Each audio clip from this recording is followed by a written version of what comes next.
नमस्कार, मैं हूं अभिषेक त्यागी।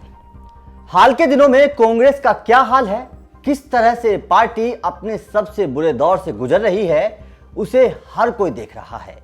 किस तरह से देश की सबसे पुरानी पार्टी आज एक जीत के लिए भी तरसती दिखती है और लगातार मिल रही इस हार के चलते किस तरह से कांग्रेस के ही नेता खुद अपनी ही पार्टी के नेतृत्व पर सवाल खड़े कर रहे हैं, ये भी सभी लोग देख रहे हैं। लेकिन इसके अलावा कांग्रेस को सबसे बड़ा झटका अहमद पटेल की मौत के बाद लगा है।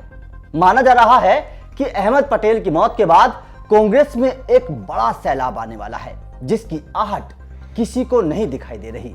अहमद पटेल की मौत के बाद कांग्रेस के नेताओं में यह चर्चा होनी शुरू हो गई है कि अब उनकी बात राहुल गांधी और सोनिया गांधी तक कौन पहुंचाएगा, कौन उनकी बात को सुनेगा, क्योंकि अहमद पटेल कांग्रेस के वफादार सिपाही तो थे ही। अहमद का काम कांग्रेसी नेताओं की बात को ऊपर के लोगों तक पहुंचाने का भी था।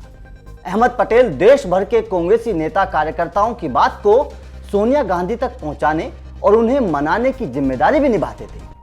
लेकिन अहमद पटेल की मौत के बाद कांग्रेस में हर कोई शांत है और राजनीतिक जानकारों का मानना है कि यह शांति एक बड़े तूफान को जन्म दे सकती है, क्योंकि जिस तरह से गुलाम नबी आजाद के लेटर ने कांग्रेस के नेतृत्व पर सवाल खड़े करके तहलका मचा दिया था, उसके बाद जिस तरह से कपिल सिब्बल को अपनी बात कहने के लिए मीडिया के सामने आना पड़ा, कांग्रेस के बड़े नेताओं में से एक पी चिदम्बरम ने भी कांग्रेस को हार की समीक्षा करने की नसीहत दे डाली थी, उससे तो ये साफ है कि जब कांग्रेस में इन सीनियर नेताओं की कोई सुनता ही नहीं, तो फिर छोटे नेताओं और कार्यकर्ताओं का क्या होगा, उनकी कौन सुनेगा।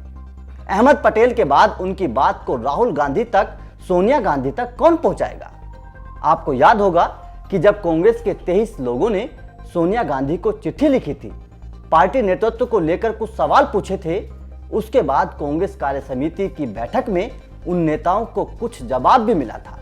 तब वो अहमद पटेल ही थे जिन्होंने न सिर्फ इन नेताओं को समझाया था, बल्कि गांधी परिवार और उसके नेतृत्व की ढाल बनकर सामने खड़े रहे थे।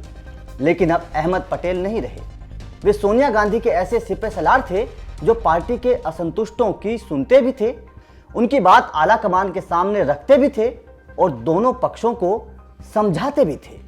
लेकिन सवाल यह है कि अहमद पटेल के बाद अब कौन। इस बात पर सभी कांग्रेसी नेता चुप्पी साधे बैठे हैं। अहमद पटेल की मौत के बाद कांग्रेस में ऐसी हालत पैदा हो गई है कि या तो असंतुष्ट कांग्रेसी अब राहुल गांधी को अपना नेता मानकर पार्टी के साथ जुड़े रहें, या फिर पार्टी छोड़कर अपना दूसरा रास्ता चुने, क्योंकि जो इंसान सभी को एक सूत्र में पिरोता था वो अब नहीं है। कांग्रेस के किसी नेता में इतनी हिम्मत नहीं दिखती कि वो अपनी परेशानी को लेकर सीधे सोनिया या राहुल के पास चला जाए। और इस परेशानी को देखते हुए कांग्रेस में बड़े तूफान की आहट अभी से ही सुनाई दे रही है। कांग्रेस टूट सकती है, नेता पार्टी छोड़ सकते हैं, क्योंकि ये साफ है कि कांग्रेस में फैसले अब राहुल गांधी ही लेंगे और कांग्रेस के कुछ नेताओं को राहुल गांधी बिल्कुल भी रास नहीं आते। राहुल के फैसले उन्हें पसंद नहीं है। यही वजह है कि कांग्रेस में अब नाराज नेताओं की संख्या बढ़ती चली जाएगी और इसी नाराजगी की वजह से पार्टी में फूट पड़ती चली जाएगी और राजनीतिक जानकारों के मुताबिक पार्टी टूटती चली जाएगी।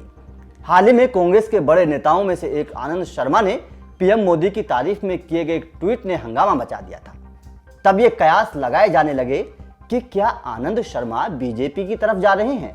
लेकिन कुछ वक्त बाद हालांकि आनंद शर्मा ने अपना ट्वीट डिलीट कर दिया था, लेकिन उनके इस ट्वीट ने कांग्रेस की कलई को खोलकर रख दिया था। तो दोस्तों, आपका हमारी इस रिपोर्ट पर क्या कहना है?